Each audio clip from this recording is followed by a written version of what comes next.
to leave a legacy of people that I interact with feel known by me. And that obviously that first starts with my kids and my wife and the people in my immediate circle. But I think something that helps, it can be a sales tactic and is so great is just remembering small details about people. But, I want to be genuine in that, if I see someone that I haven't seen in a year and a half, I want to be able to bring up something that I remember from a previous conversation.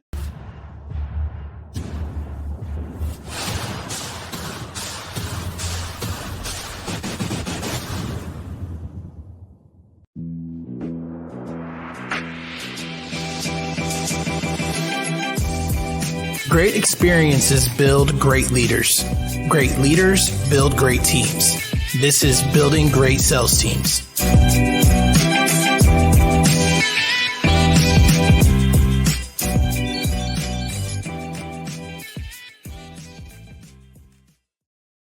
All right, y'all. Welcome back to Building Great Sales Teams. I've got a great episode for you guys today. We got a few things going on. First, I want to remind you guys, Building Great Sales Teams 24 is coming up in San Antonio on July 12th. If you have not gotten your tickets yet or have not checked that out, go to bgst24.com to do that. So we've got a special guest today. I would say the number one special guest in my mind. And so you guys may or may not know I went to Clipicon 24 to speak. And this is a Christmas light installation convention. They also do outdoor lighting. A lot of these entrepreneurs, they're doing the lighting as kind of a side hustle. And then you've got these companies that are full-time, do outdoor lighting and holiday lighting, right? And so we get to the meet and greet for this event, and me and Adam McChesney, I've had him on the podcast a few times now. We're talking and catching up because he's the one that invited me out to this event and had me fill out the speaker application and everything and got accepted as a speaker, right? And so I'm thanking him for the invite and we're chopping it up. And this young, fresh-faced kid walks by and he kind of looks at us both and I'm like, hey, what's up? And he proceeds to tell me that he's been listening to Building Great Sales Teams podcast since episode 1 and has listened to every episode since then. And he's been actually using a lot of the principles and strategies that we teach on here to build his sales team. And so I want to introduce Mr. Daniel Christensen. He is the sales director at St. Nick's Christmas Lighting and Decor. And after being hired on as the first sales reps at St. Nick's, he had the opportunity to build a sales team program while also launching an office in Florida in 2023. And so using content from the podcast, he was able to build that foundation that we always talk about. And he built it out to now he has 4 sales reps. And since 22 has done 130% in total growth. Daniel, welcome to the show, brother. Awesome. Thanks, Doug. I appreciate it. And this is kind of just a wild full circle moment, being that I watched so many of the episodes and used so many of the principles, and now to be here it's a little surreal. It's kind of, I feel like I'm having to realize that I have to talk back to your face now, as opposed to just watching it on YouTube, You can't just listen anymore. You got to talk back. I got to contribute here. So thank you for the kind introduction and for inviting me on the podcast. It's really an honor, and thanks for all the content you put out. No, I mean, I love having you on for so many reasons. Obviously, listening since episode number 1, the way that you found the podcast was just perfect. Though, you know what I mean? Because so many people have these podcasts and they name them these cool, like double meaning names and like all these, and you don't really know what the podcast is about until you listen to it. And so I wanted my SEO to be on point. Yeah. And so I was like, I'm just going to call it Building Great Sales Teams. It eventually turned into a brand, into a consulting company and everything. But tell us how you actually found the podcast, because I think that just speaks to naming it the way I did. Yeah. So, I mean, being even when I was hired on at St. Nick's, I was newer to sales, no sales management experience. And then, the opportunity to hire on new reps and build out a program was put in front of me. And I'm like, I have no idea how to do this. So what better way to figure out how to do it than, Google, or it was in Spotify, how to build a sales team, building a sales team. And yours was one of the first podcasts that came up. So, which was wild. Yeah, been listening since the intro said you make sales teams tick, tick, boom. I remember that. That's right. Yes. That was when Sebastian did the intro. So I don't know if you realized that, but Sebastian was hanging out with us on one of the event nights. Oh, yeah. Out there. He was the loud, boisterous one. Yeah, that's Sebastian. He's the one that did the original intro. And then once Ryan Wiggins started producing the show, I had him do a different intro because you make adjustments as you go along. And Yeah. but yeah, the original tick tick boom, that was so cheesy. I love that. I love that though. Man, Got me maybe I hooked. gotta go It got back me to in. it. Maybe. Yeah. Maybe I gotta go back to it. I guess in your position, you're a young guy. You get this opportunity to build out a sales program. This is what I love about this is there's so many people that are in your shoes right now, right? Where they are maybe just hired their first salesperson or they want to hire their first salesperson and you went looking for information, right? And so what would you say to someone that is, about to hire their first salesperson? They don't have, and that's why we created the podcast is for guys like you. It's like, hey, maybe y'all didn't have the budget at the time to hire a consultant to come in and pay him, anywhere from 10 to 20 grand to build out the sales program for you. Right. And so what advice would you give to someone? I want to hire my first salesperson, and let's go ahead and let them be in high ticket sales, maybe B2B, Mhm. what was that first step for you? I mean, I think the first thing that's most important is documenting what you're doing to be successful so that you can replicate that. I think, especially as a high achieving salesperson, like you found success in your own ways. And sometimes I think for a lot of people that step into sales and have success in sales, especially without a pre built structure, it's just Hmm. things that flow naturally. So being able to take that and put it on paper, or put it into a Google Doc to replicate and communicate to somebody is really important. And then second is just being hungry to learn and take in content, from even before I had the opportunity to build our sales team and be in management. I've always been a big podcast listener and just taking in Okay. as much content as possible. I probably have between 10 and 15 podcasts at any given time that I'm consuming. And, generally, even before I go into work, when I'm working out in the morning, not listening to music to get me pumped up, I'm consuming content. And a lot of that revolves around sales or entrepreneurship or just overall communication and leadership. So there's so much free content out there. So just go out and find it. And It makes a ton of sense. How do you make sure? All right, you're at the gym, you're working out, and you hear something, you're like, crap, I need to do that. I need to implement that. That makes a ton of sense. It's a great idea. yeah. What do you do? And do you stop what you're doing in that moment and take a note, or like because there's a lot of people in the circles that I'm in that just go to things to go to things. You know what I mean? Mhm. Because they have the FOMO, and so they show up, they're at the thing. You know what I mean? But then Yeah. they go home and they do the same thing they were doing before. So how do you prevent from doing that? Because so many podcasts and listening, constantly consuming all that, maybe 90% of it gets unused, and then maybe you're actually executing on 10%. What does that look Totally. like on the I 10%? think I think being able to go back and listen to that podcast, that piece of content multiple times. I Yeah. can't even count the number of times I've gone through your podcast and looked up the hashtag playbook or sales playbook or whatever you have tagged on a lot of those solo episodes early on Mhm. that I've gone back as I've needed to, reinforce our sales script or overcoming objections or different things like that. So being willing to listen to the content over and over and over, because each time you pull something different. So I think that's really important. I'm not great about stopping my workout and taking notes or taking a screenshot. Right? Yeah. As Same far as way. but I feel like I can take in enough where it's like, okay, I need to go back to that and listen to it again. Especially if I've gotten in the habit of, sending some of these podcasts out to my reps to try and build them up and so that they can enhance their skills. And I really encourage them to be learning outside of the office and on the job, because I think that's so important to anyone being successful. Anytime I Mhm. send them one, I make sure I've listened to it 3 times through before I've sent it out, once I've truly vetted it. So That makes a ton of sense. I always wonder when I'm in the middle of just like a solo episode and I'm going in and I'm like, this is too much information. Like it's too much, you know what I mean? But it yeah, makes sense. Like if you listen to it multiple times and you can take a different piece each time. And so I'm glad that you were able to disseminate it that way versus like it's overwhelmed and it's like, man, I can never do all these things.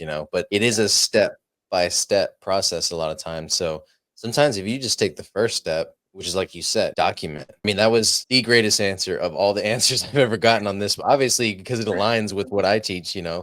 but just documenting what you're doing that is working. That is so huge, you know.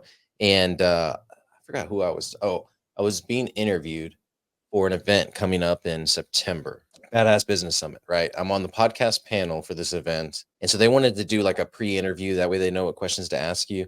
I'm kind of doing the same thing for my event. And one of the questions they asked is purpose of the podcast, outside of content, outside, like what's the real purpose behind the podcast?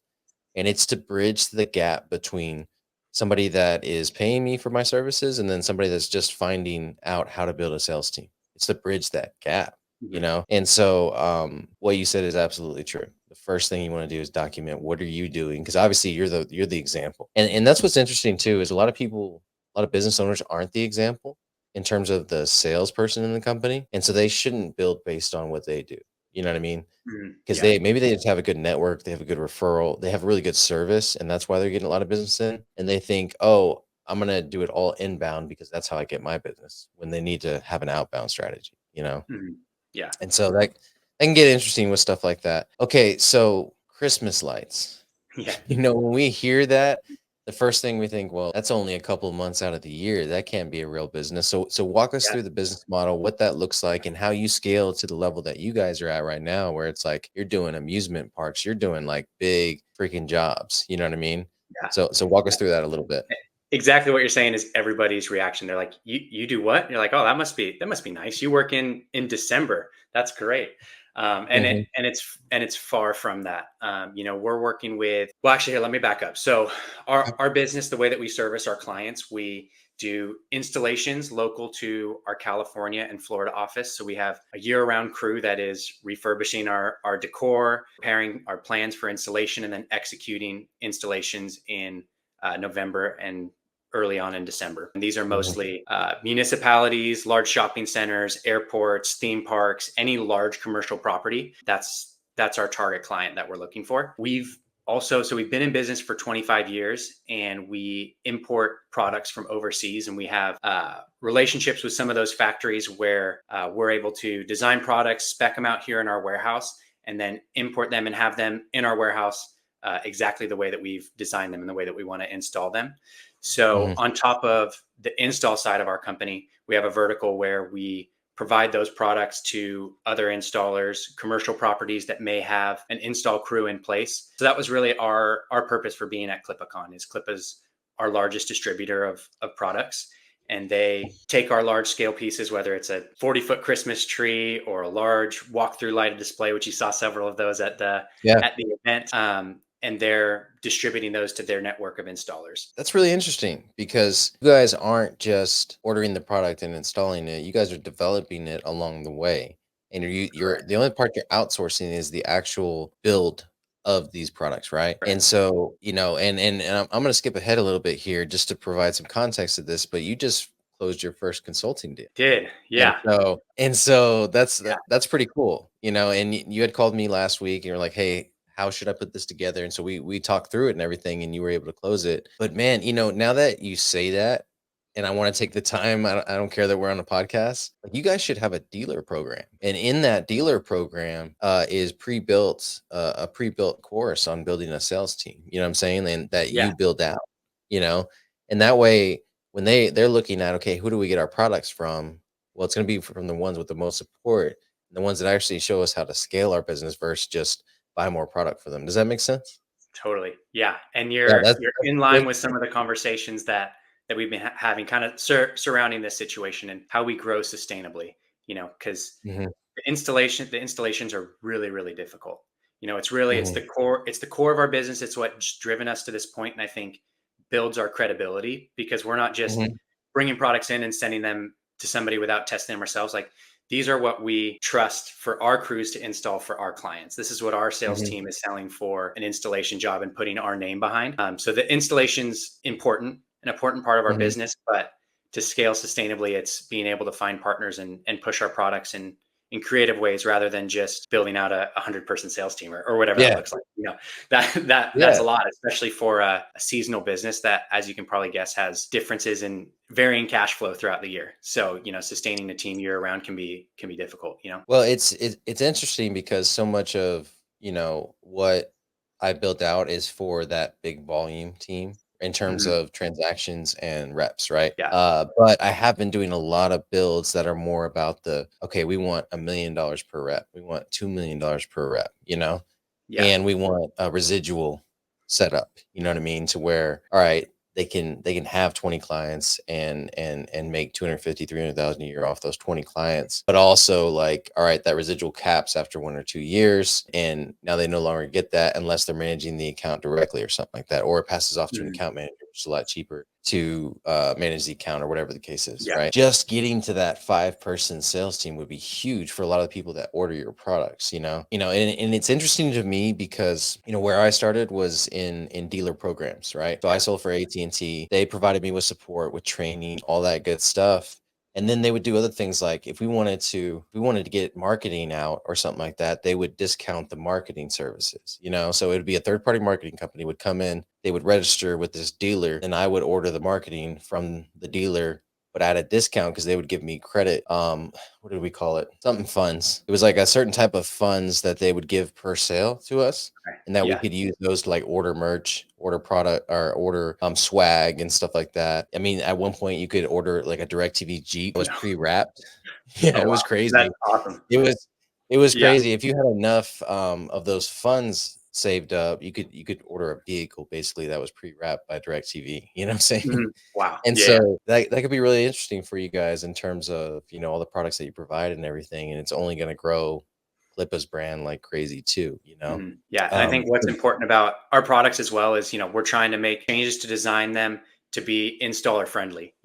We're having to mess yeah. with these products and we've seen things that are really difficult, creating some Mhm. large sculptural element. It might sound great if it's in 4 pieces, but then the panels become 12 feet large and you need 5 people just to carry it. Yeah. But if we Yeah. design it in 16 pieces, we can fit it in a crate and it's easier to install. The pieces are lighter. So that's something I believe, especially like for those that are in Clippa's network, is also very Mhm. valuable. It's like Yeah. we're thinking about that end user in the installer, the person that's actually going to have their hands on this product to try and make that and Absolutely. just a better overall experience. So yeah, I think you're right on with that, and hopefully a way that we're able to continue to grow. Yeah, I mean, you don't want to overdo it, but small pieces, at a time could work really well. So when Yeah. you think about your fee for consulting, maybe the St. Nick's could give a discount to and they could absorb that part of the fee, and then distributor or the dealer, I guess you could say, installer would only pay maybe 60% instead of 100% of your fee. So it could get really interesting for you there. Yeah. Yeah. Little cannibalistic, but it makes sense. Yeah.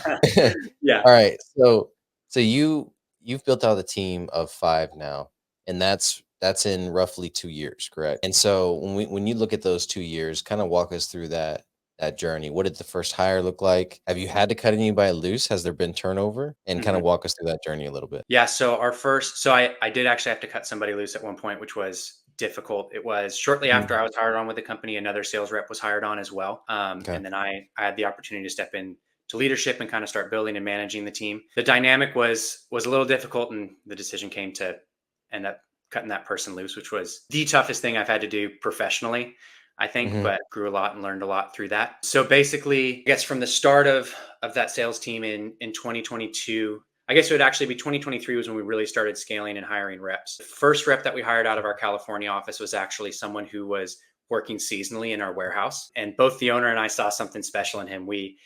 As customers would come into the warehouse to pick up products, he was greeted them very kindly and asked questions and was just curious and generous and began to understand our products really quickly. So after Mhm. that 2022 season, we gave him an opportunity to come on the sales team, and he just bought into the system and absolutely flourished and hit his $1 million mark shortly after the end of last year's first season. So just into 2024, he had an off-season deal that pushed him over the $1 million mark, which was That's awesome awesome.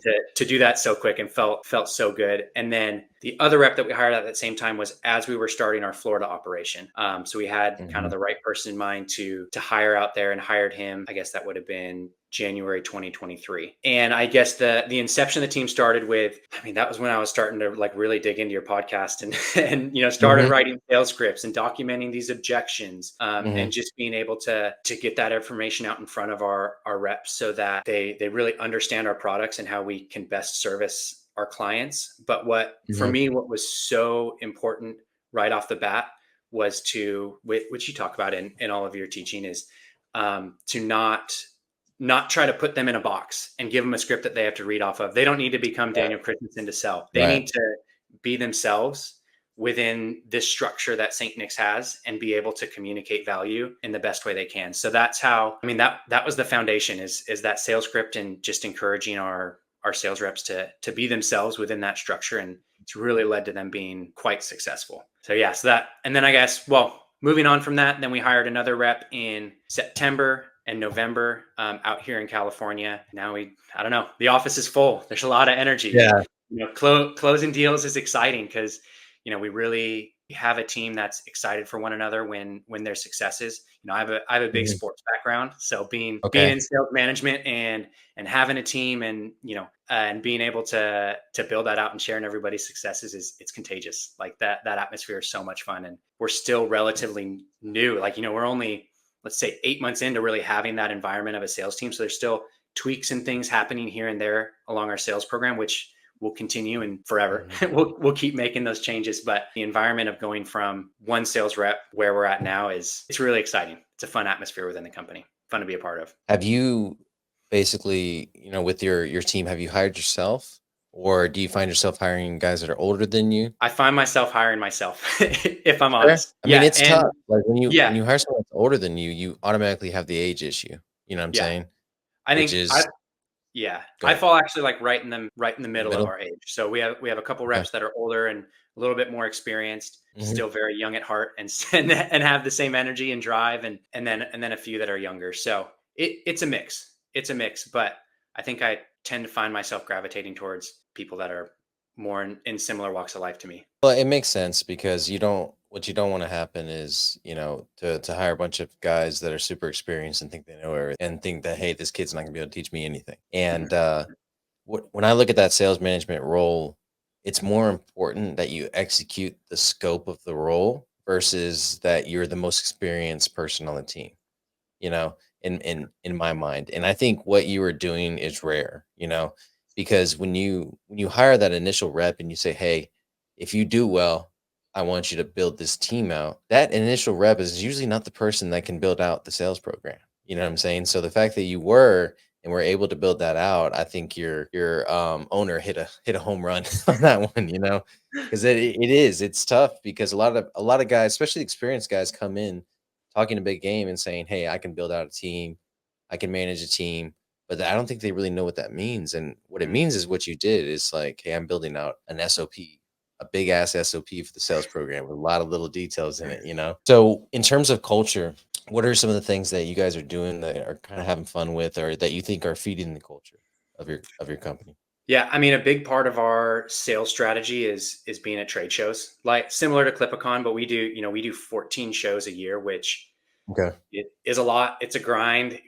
We end up traveling a decent amount, and we have to set up Hmm. the booth, tear the booth down, work long days. But Hmm. I think those are some of the biggest team building opportunities, because we're working together to pull off an Yeah. installation. As a bunch of sales guys, like, yeah, we'll pull out our drill and our ratchets and put everything together. Yeah. But then it's being able to go out afterwards and get dinner and hang out with Hmm. clients, and that outside of the office space that I think really builds the company culture. When we hired our rep in September last year, we had 3 back-to-back shows right when he was hired. It's kind of like going to in high school, like you're going to football camp or whatever. They Yeah. they send you're all strangers. They send you out to football camp and you Trial come by back all fire. best friends. Yeah.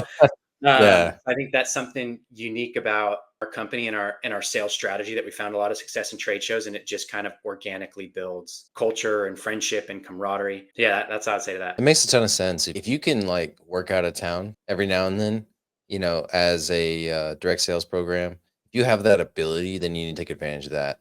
Mhm. A couple of my clients, or one of my clients, does what's called a push week. So at the beginning of every month, it doesn't matter if they have to, like, for budgeting reasons they have to stay in town.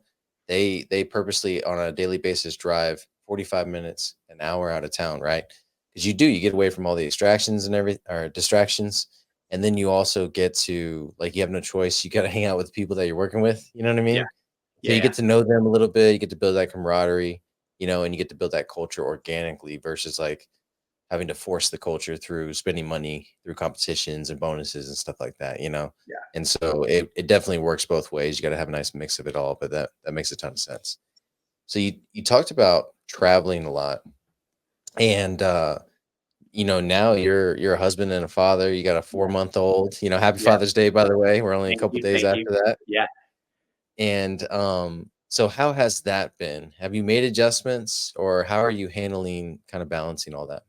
Yeah, in the short term, these last 4 months, I've unfortunately missed a couple of trade shows. There was a trade show, I think, 3 weeks after Beckett was born, Hmm. and it was out in St. Louis. It's the Trans World Christmas Show, which is basically like, let's call it like the mecca for all Christmas installers and all Christmas decorations. Like, Super Bowl. where everybody's there, and it's Yeah. really great energy. So I was really sad to miss that. But so I missed that show, and then I've just tried to, yeah, I think I've been more conscious of my time at home and making sure I'm Hmm. not staying at the office till 6 or 6:30 on a regular basis. I think for me, I'm a big morning person. So since Beckett was born, I've tailored my workouts to start a little bit earlier and get into the office just a little bit earlier so that I can, get home and be with my wife and baby in the Hmm. evening. So I'm either 4:30 or 4:45. My alarm's going off, and fortunately, I have a garage gym here at our house. So um, Beautiful. getting there to just be efficient. I think you know just staying fit is so important for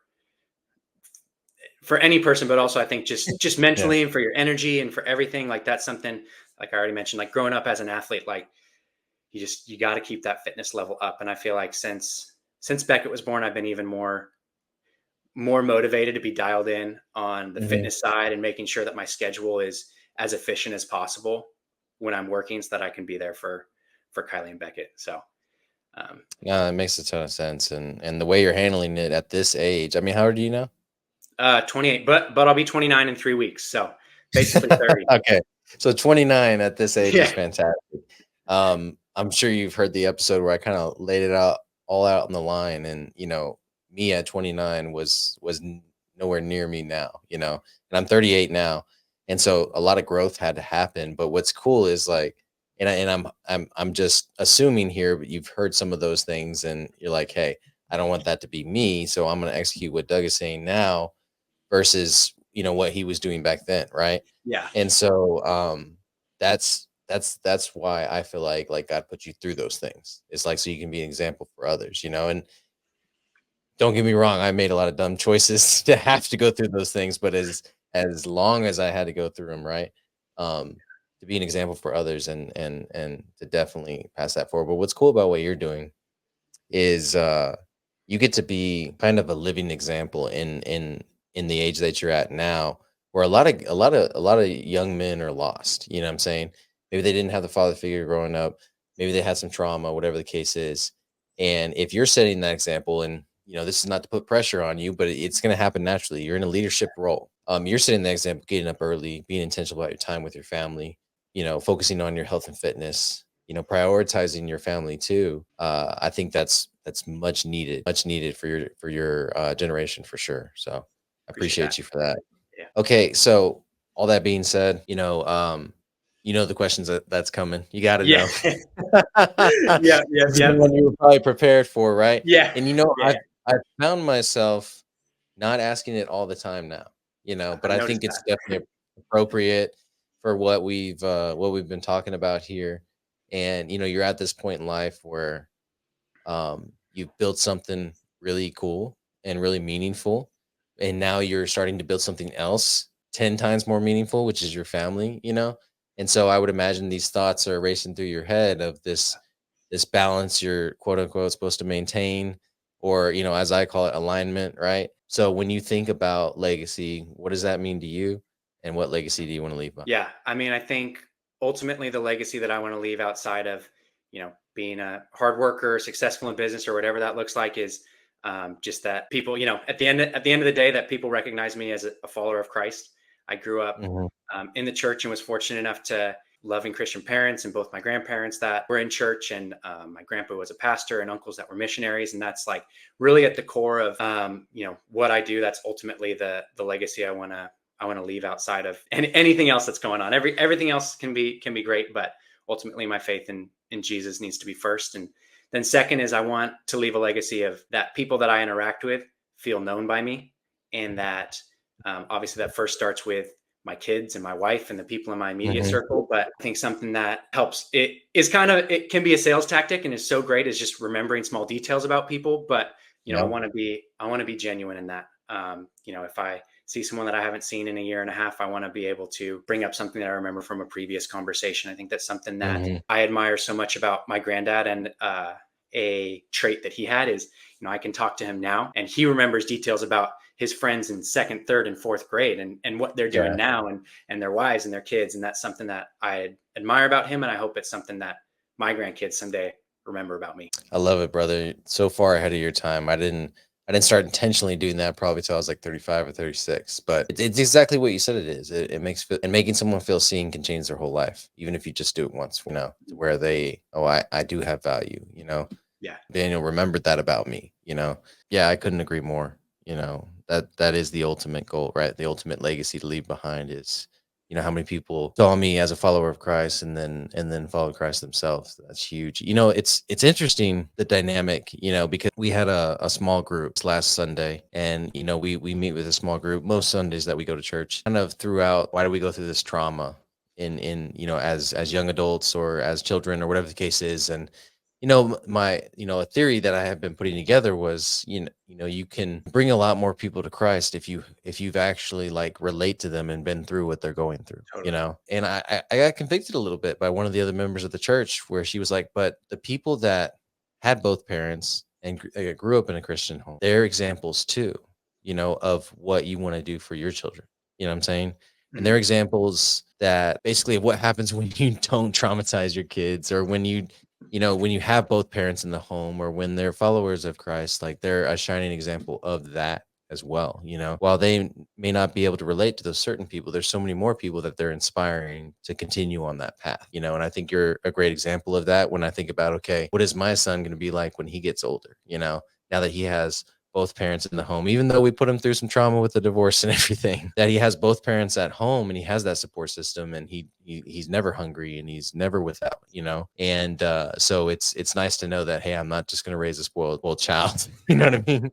That Yeah. that you don't have to go through some trauma in order to be a well-adjusted human and a light for others. So I think I got convicted on both sides there. So it's pretty cool to see how God connects those things, this podcast and then that small group. It's pretty Yeah. awesome to see those little signs. And I've been getting better at recognizing those, So, Yeah. well, brother, I appreciate you coming on the podcast.